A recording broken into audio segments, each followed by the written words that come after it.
Bonjour et bienvenue dans cette vidéo de présentation de l'écran tactile V7 chez Maxhub, le fameux Xboard.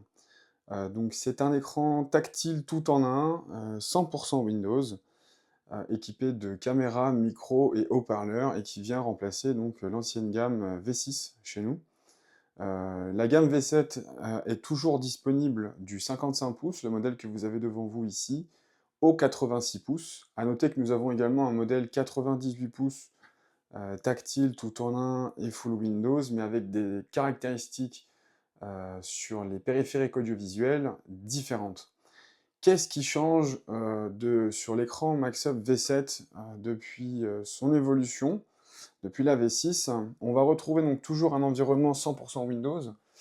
Ici, on est passé sur des OPS PC, donc Windows 11 Pro IoT, que vous pouvez avoir en deux versions, en i5 et en i7. Les deux sont dotés d'une puce Intel 12e génération, 16 256 Go pour le modèle i5 et 16 512 pour le modèle i7. On note, tout comme le V6, que la caractéristique première des écrans Maxhub, c'est qu'ils sont 100% Windows. Il n'y a pas d'autre operating system dans l'écran que le Windows, et cela va apporter des différences majeures, et aussi d'un côté IT comme d'un côté parcours utilisateur.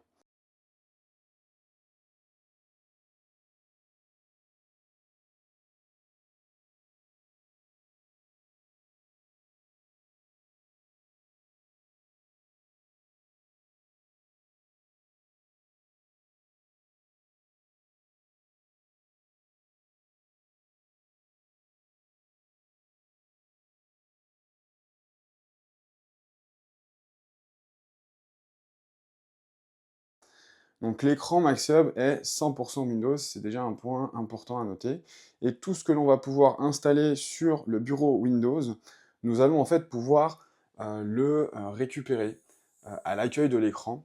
Donc on va pouvoir mettre 6 raccourcis de logiciels, applications, exécutables qu'on aurait installés sur l'écran Maxhub en page d'accueil. Et on va également pouvoir retrouver le reste du bureau Windows dans le bouton Applications et raccourcis ici. Donc là, on va retrouver tout ce que j'ai installé et qui est présent, visible sur le bureau Windows. Comment ajouter en fait ou retirer ces icônes afin de les rendre un peu plus, de personnaliser un peu plus l'écran. On va simplement maintenir un doigt pressé sur l'écran Maxhub. On va aller dans le paramètre éditer de l'écran. Et dans ce paramètre, on va pouvoir avoir accès à un accès rapide aux applications. Et là, il va simplement me suffire d'enlever ou de rajouter des icônes présentes sur le bureau Windows pour les mettre en raccourci à l'accueil. Il faut noter également que sur l'écran, à l'accueil, nous avons accès donc au Windows, au bureau, à toutes les applications qui sont installées, au bouton source, et nous avons deux menus latéraux qui vont nous permettre d'accéder à droite et à gauche de l'écran Maxhub à différents menus.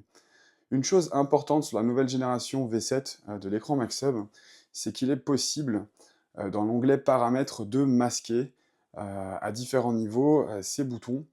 Nous pouvons par exemple cacher les boutons latéraux afin d'éviter que les gens aillent dans les menus et se perdre. Et nous pouvons également cacher l'ensemble de la barre inférieure.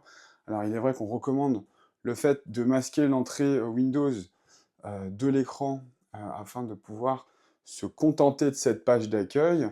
Et c'est le cas ici. Là, je n'ai plus aucun bouton accessible, ni latéraux, ni sur la barre inférieure, ce qui fait que mon usage est cantonné à n'utiliser que les applications qu'on m'aurait mis à disposition à l'accueil.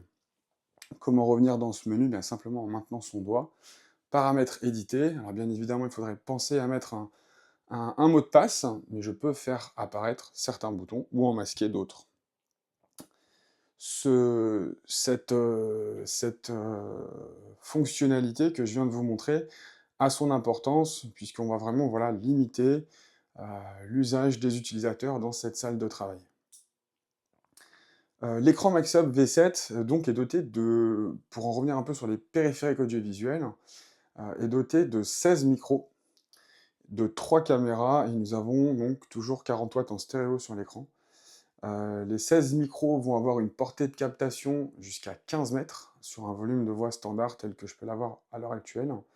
Et 3 caméras qui ont chacune d'elles 150 millions de pixels. Alors, qui ont au total 150 millions de pixels. Pour chaque caméra, donc 50 millions.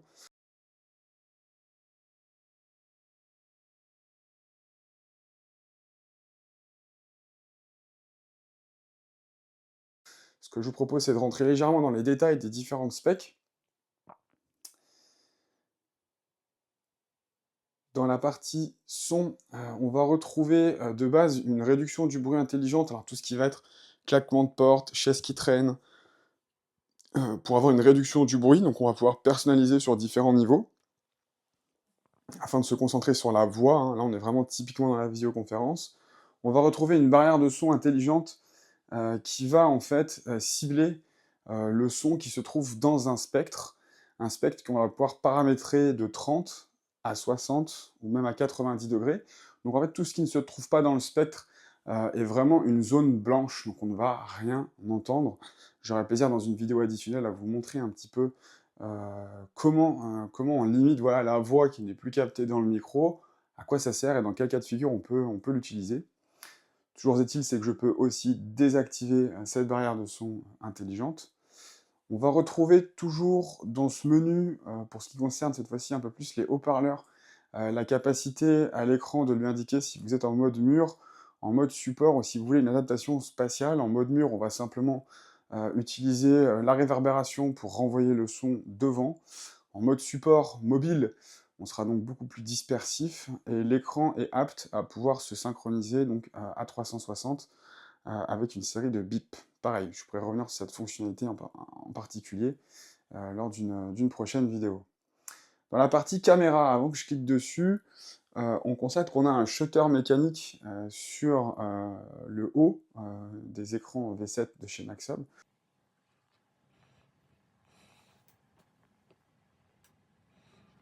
Donc du 55 au 86. Lorsqu'on utilise la caméra, donc on voit apparaître les 3 caméras. Et ces 3 caméras, donc les 2 caméras latérales possèdent un zoom optique et numérique, donc c'est des caméras qui sont hybrides, ce qui va nous permettre à l'utilisateur d'avoir différents réglages lors de ces visioconférences. Donc on a un cadrage manuel, qu'on va pouvoir bien évidemment utiliser.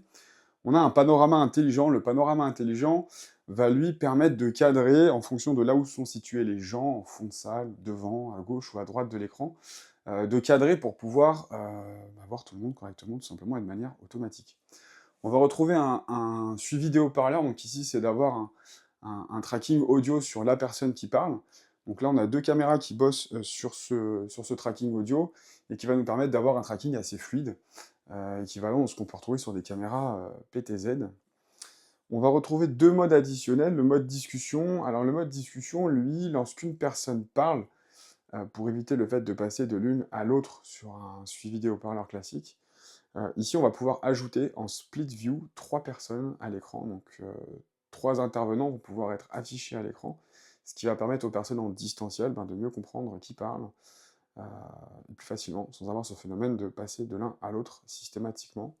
Le mode galerie intelligente est un mode qui va pouvoir capter jusqu'à 8 visages et les afficher. Donc les icônes que vous voyez à l'écran dans le mode discussion et le mode galerie sont vraiment justes, hein. Mode discussion, 3 icônes, donc 3 personnes. Mode galerie, 8 icônes. 8 personnes peuvent être affichées en split view à l'écran. Peu importe si elles parlent ou ne parlent pas, si elles sont assises, debout, plus ou moins loin de l'écran, on va pouvoir toutes les avoir sur l'écran. Donc voilà les différents modes de caméra sur lesquels on va pouvoir interagir. Rassurez-vous, on n'est pas obligé d'aller dans les menus de l'écran pour agir directement sur les modes que l'on souhaite. Nous avons des raccourcis dans les menus latéraux via l'onglet contrôleur AV pour agir sur ces menus en début de réunion. En ce qui concerne les micros et les haut-parleurs, l'écran V7 est capable aussi d'avoir une extension de ces micros haut-parleurs pour des espaces qui sont extrêmement grands. Maxhub a développé un produit qui s'appelle le BM45, qui est un micro haut-parleur de table, donc 5 watts en puissance haut-parleur, et 8 micros sont sur ce produit.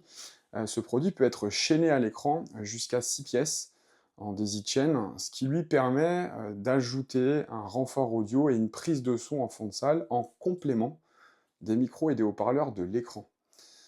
Donc ça, c'est intéressant aussi de se dire que ce produit va pouvoir aussi évoluer, se compléter dans des espaces un peu plus grands. Concernant la partie visioconférence, l'écran MaxHub vous propose différentes méthodes pour faire une visioconférence, heu, pour lancer une visioconférence. Ici, on voit qu'à l'accueil de l'écran, j'ai simplement mis en raccourci, les principales, entre guillemets, visioconférences, Zoom, Teams, Webex et Meet, donc les principales, items. Il m'est possible alors, simplement en cliquant sur un item, de pouvoir renseigner, l'ID et ou le mot de passe de la réunion, que je vais avoir sur mon ordinateur ou sur mon téléphone ou tablette, afin que cette visioconférence se lance à l'écran. Ça, c'est la première méthode.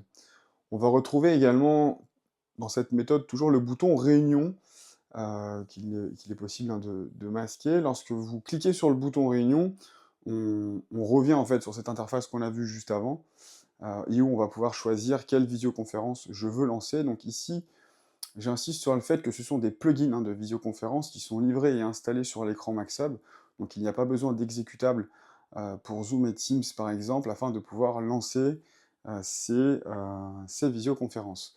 Le fait de les avoir en visible à l'accueil de l'écran est simplement un moyen pour aider les utilisateurs de, voilà, je le vois, je sais ce que c'est, je clique dessus et je lance. La deuxième méthode, pour faire de la visioconférence avec un écran MaxHub, va être, de pouvoir faire apparaître un, calendrier, à l'accueil de l'écran, un agenda, par exemple, à l'accueil de l'écran. Un agenda qu'on va pouvoir configurer, donc l'agenda de la salle, l'agenda de l'écran. La chose, intéressante sur cette méthode, c'est qu'on va pouvoir inviter donc l'écran, dans différentes, typologies de visioconférence, Teams, en Zoom, en Webex, en Meet, et l'utilisateur va pouvoir donc lancer la visioconférence directement, à l'écran en cliquant dessus. Alors à noter un point quand même important, c'est que si l'écran est invité, dans la visioconférence, il va arriver dans la salle, d'attente de cette dite visio et donc il va falloir l'accepter, sauf si vous cochez le paramètre «Contourner la salle d'attente» lors de la création de votre visioconférence. La troisième méthode, pardon, se situe autour du site web c.maxhub.com et du QR code. De cette méthode-là, vous allez pouvoir, alors soit via le QR code avec une tablette ou un téléphone, ou via le site web, via un ordinateur, vous allez pouvoir en fait synchroniser, l'agenda d'une adresse, mail, la vôtre par exemple, afin d'avoir votre agenda s'afficher sur votre téléphone ou votre ordinateur, et donc de pouvoir lancer directement la visio dans laquelle vous êtes invité, à l'écran, directement. La dernière méthode, c'est celle qui va, concerner, notre, bouton de présentation, donc le WT13M, de faire du biome au travers de l'écran. Donc en branchant, le bouton en USB-C, sur votre Mac, Windows ou Chromebook, vous allez pouvoir donc, présenter en sans fil dans un premier temps. Donc on note ici que moi je dispose d'un ordinateur, Mac, que je suis affiché en 16/9 et que j'ai bien le contrôle, le touchback sur mon ordinateur. Et donc je vais pouvoir lancer donc une visioconférence, quelle qu'elle soit, hein, puisqu'ici c'est l'ordinateur qui héberge, la visio. Et on va récupérer donc automatiquement, les périphériques audiovisuels de l'écran, à savoir la caméra, les micros M-Media et les haut-parleurs, M-Media de l'écran. Il faut noter, quand je dis remonter automatiquement, alors pour la caméra c'est une chose, pour ce qui concerne les haut-parleurs et les micros, tout dépend du casque que vous auriez branché en Bluetooth, au préalable avec votre ordinateur, et qui vont peut-être prendre la main en priorité, sur les haut-parleurs M-Media et ou les micros M-Media de l'écran. Donc vérifiez quand même ce paramètre en fonction de la dernière visioconférence. Donc je peux lancer une visio depuis n'importe quel ordinateur, Mac, Windows ou Chromebook. Donc on a vu 4 méthodes, hein, pour lancer une visioconférence. L'agenda, les plugins de visioconférence qui peuvent être affichés directement à l'écran ou accessibles via l'application Réunion, le site web c.maxhub.com et ou le QR code.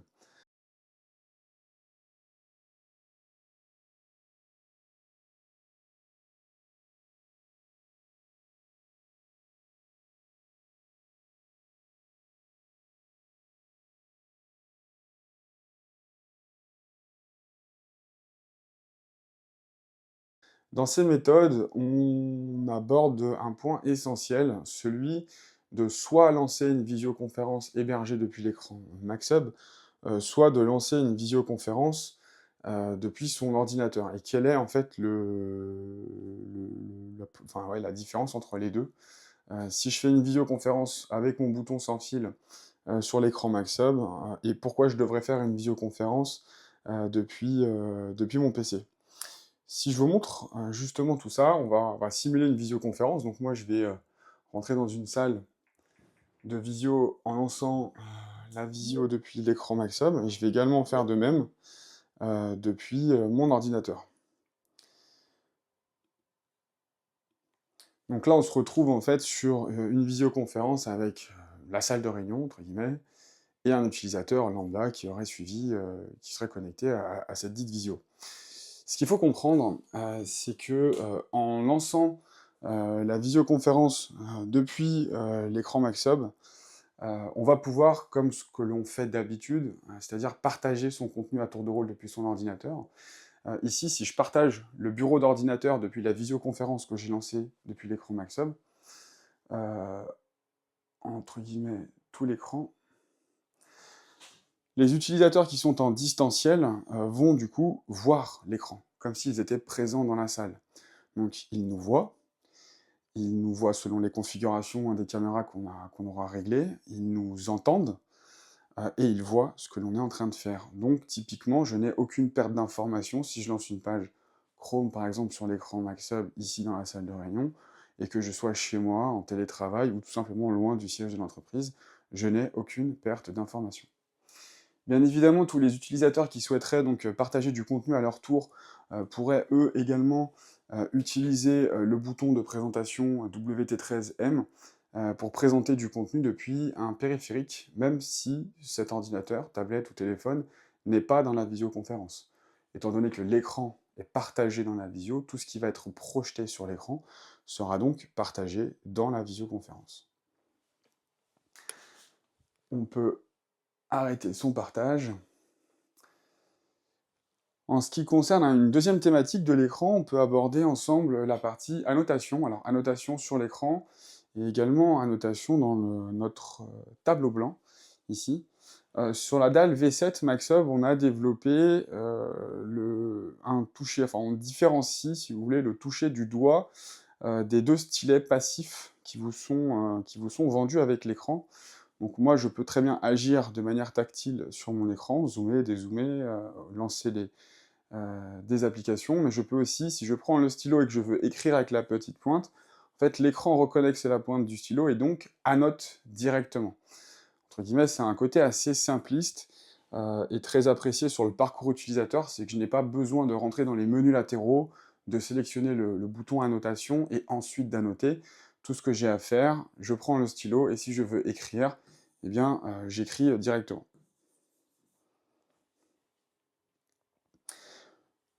Le bouton «Écrire» ici donc ouvre, le tableau blanc. Alors chez nous, c'est un tableau, noir de base. L'idée de nous différencier de la notation entre guillemets «plus scolaire», de la notation plus corporate.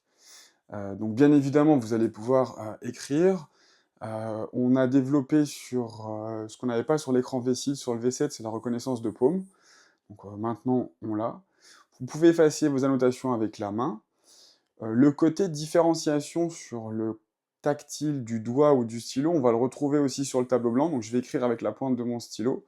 Je vais sélectionner en fait, pouvoir sélectionner un objet donc avec mon doigt, ce qui a un côté assez, on va dire naturel de vouloir prendre un objet sur l'écran. Voilà, je le prends avec mon doigt. J'écris avec la pointe de mon stylo et dans le cas présent, j'ai paramétré moi la grosse mine, du stylo Maxhub comme étant un bouton effacé. On peut bien évidemment le paramétrer comme une deuxième couleur. L'idée étant, dans cet usage, j'écris d'un côté, j'efface de l'autre, je sélectionne avec mon doigt, tout simplement. Vous retrouvez bien évidemment des boutons vous permettant de sélectionner une couleur et ou une épaisseur de trait, d'effacer selon différents modes avec votre main, d'effacer en mode circulaire, ce que vous souhaitez effacer, de tout supprimer, de revenir en arrière. Le bouton plus vous permet d'insérer des objets, des tableaux, Le côté tableau va vous permettre, si on choisit le bouton écrire, d'ajouter des colonnes et des lignes. Je resélectionne avec mon doigt, je zoome ou je dézoome et je vais me permettre de pouvoir donc écrire dans mon tableau. Alors je peux avoir une écriture qui paraît pas forcément très lisible, donc dans le menu tableau, on a un outil reconnaissance d'écriture qui va me permettre de transférer mon écriture manuscrite en écriture dactylo. Le bouton insérer vous permet également, une chose qui est très appréciée lorsqu'on fait du brainstorming en équipe, présentiel et distanciel, hein, c'est que le bouton remarque vous permet de générer ce qu'on appelle un post-it. Donc moi, je vais pouvoir envoyer un post-it à l'écran en tant que présentateur, et ce de manière manuscrite, mais vous avez la possibilité également de générer un QR code pour les personnes qui sont donc présentes à la fois dans la salle de travail, et qui vont pouvoir prendre leur téléphone et leur tablette pour scanner ce QR code et avoir accès au post-it, choisir une couleur, écrire et envoyer leurs idées, et également aux personnes qui sont présentes en distanciel. Je vous le rappelle, on a vu il y a quelques instants qu'en partageant l'écran d'ordinateur de l'écran MaxUp dans une visioconférence, de chez moi, en distanciel, je vais voir aussi ce post-it, ce QR code, et donc je vais pouvoir le flasher aussi de chez moi et quand même participer à la réunion en donnant mon avis. Le bouton fichier juste à côté vous permet, lui, dans un premier temps, via le QR code qui apparaît, hein, qui est toujours lisible côté présentiel et distanciel, de pouvoir ajouter du contenu. Alors on parle de contenu image, vidéo, texte ou document. Vous avez également la possibilité d'avoir accès à 4 menus. Le premier, c'est un raccourci d'annotation, d'enregistrement que vous pouvez avoir sur l'écran MaxHub, différents répertoires du Windows. Et le bouton plus, en fait, vous permet ici de synchroniser un compte cloud de la salle de réunion. Ce point mérite quand même quelques explications. Ici, on va pouvoir synchroniser ou créer un compte cloud de la salle, comme on lui aurait créé une adresse de messagerie pour l'agenda, en Google, en OneDrive ou en local avec un fichier Samba, un serveur de fichiers Samba. L'idée étant, et plus généralement, l'écran MaxUp démarre en autologone. Donc on va pas avoir la même habitude qu'avant, c'est-à-dire de synchroniser à chaque fois sur le Windows la page d'accueil et d'ouvrir sa session. Ici, l'écran MaxHub, alors je dis pas que c'est pas impossible, mais l'écran MaxHub est pensé pour démarrer en autologone, et donc de ce fait, de ne pas avoir votre bureau Windows à chaque fois sous les yeux. Donc, pour pallier à ça, l'onglet fichier qui est présent sur le tableau blanc, mais également dans les menus raccourcis à l'accueil de l'écran, à droite et à gauche, va vous permettre de dire, bah tiens, si j'ai rendez-vous dans 1 heure avec telle et telle personne, je vais pouvoir déposer donc tous les documents dont j'ai besoin pour cette réunion, et donc les réouvrir depuis l'écran MaxUp directement, tout en restant sur un usage auto-logone. Donc l'onglet Fichier, l'onglet Collaboration, le bouton plus ici va vous permettre de créer ou rejoindre ce qu'on appelle un co-whiteboard. Si je veux créer un co-whiteboard, on va générer donc un appel. On va utiliser les micros et pas les caméras, ça va générer un code. Ce code, je vais pouvoir le transmettre jusqu'à 3 autres écrans MaxHub en live. Et ces écrans en live, ces 4 écrans vont pouvoir donc écrire en simultané sur le tableau blanc, discuter grâce au micro en simultané sur le tableau blanc. Donc les 4 écrans travailleraient sur le même tableau blanc en live. Donc ça, pour des réunions hebdomadaires ou des bureaux qui ne sont pas forcément très proches, ça peut être intéressant. Du moment qu'on raccroche ce co-whiteboard, le tableau blanc avec toutes les annotations, les documents qu'on y aurait ajoutés, les post-it, absolument tout, est partagé sur les produits MaxUp qui l'auraient rejoint. L'onglet paramètres va vous permettre d'avoir des réglages assez standards au niveau de l'arrière-plan pour changer la couleur, le fond, ou d'importer vous-même votre propre fond d'écran. L'onglet écriture ici va vous permettre de paramétrer donc la queue du stylet, donc la grosse pointe ou la petite pointe. Donc ici, moi, la grosse pointe, je l'ai paramétrée en mode gomme. Le réglage du doigt, à savoir ici, moi, j'ai préféré avoir un doigt pour un usage sélectionné, c'est un usage subjectif, mais vous pourriez très bien sélectionner écrire avec le doigt, bien évidemment. Dans l'onglet laboratoire, on va pouvoir activer le dessin graphique, c'est-à-dire de pouvoir reconnaître une forme géométrique à l'écran directement, et ou une reconnaissance de texte. Donc ici, si on va commencer à faire un rond ou un carré, enfin des formes Ça va rester assez basique, néanmoins euh, pratique. Donc on va reconnaître la lettre, les chiffres, enfin les lettres, les chiffres hein, et la ponctuation. Par la suite, votre tableau blanc est terminé, vous allez pouvoir donc l'enregistrer. En bas à gauche, ici, on va vous proposer de générer soit un partage via un QR code. Donc encore une fois, hein, ce QR code peut être visible de ceux qui sont en présentiel dans la salle de travail comme en distanciel chez eux au travers de la visioconférence, et même de chez eux récupérer le tableau blanc, de l'enregistrer en format image, PDF ou en format vectorisé Maxhub. Ce format-là vous permettrait de réouvrir votre tableau blanc sur un écran Maxhub par la suite pour pouvoir le retravailler, le repenser. Les 3 petits points vont vous permettre de l'envoyer par mail, il y a un service de messagerie dans l'écran Maxhub que vous allez pouvoir paramétrer, et ou de l'imprimer directement. Pour finir sur les principales fonctionnalités de cet écran Maxhub, quelques autres fonctions que je trouve assez intéressantes, notamment la fonction écran partagé. Dans l'écran partagé, on va pouvoir en fait jouer sur plusieurs applications en même temps, jusqu'à 4. Donc il est possible, vu que Windows gère le multitâche, ici d'ajouter par exemple ma visioconférence, une page de recherche web et mon tableau blanc en bas. Bien évidemment, il vous est possible de passer de l'un à l'autre, de changer l'ordre des choses, de réduire les fenêtres également. Et par exemple ici de garder simplement ma visioconférence et mon tableau blanc. On peut inclure dans cet écran partagé le bouton, hein, la présentation sans fil d'un périphérique quel qu'il soit.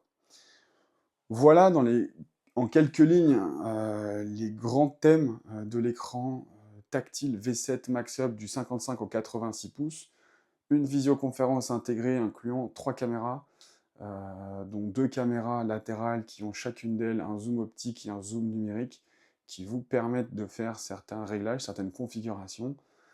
16 micros qui vont avoir une captation de voix native à 15 mètres. Vous avez 40 watts stéréo sur un environnement 100% Windows. La possibilité de masquer des boutons en page d'accueil afin de vraiment cantonner un user sur une interface dédiée avec des usages dédiés.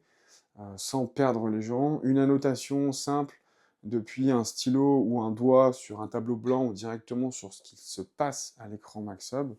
De la présentation sans fil ou autonome depuis l'écran sur une interface dédiée. Voilà, on n'a pas changé de source durant toute cette présentation. J'ai pas eu à activer une source HDMI ou autre. Voilà, je suis simplement resté à l'accueil de l'écran. Notez également pour finir que l'accueil de l'écran, on peut aussi le simplifier au possible. Dans l'onglet personnalisé, je peux très bien me passer de l'encart dédié à la visio afin de n'afficher simplement que des icônes, que des outils de travail. Je reviendrai avec plaisir et en détail sur certaines fonctionnalités comme la visioconférence, le tableau blanc, le partage, l'écran partagé et toutes ces fonctionnalités. Mais voilà dans les grosses lignes ce que peut faire un écran V7 de chez Maxhub. Merci, au revoir et à bientôt.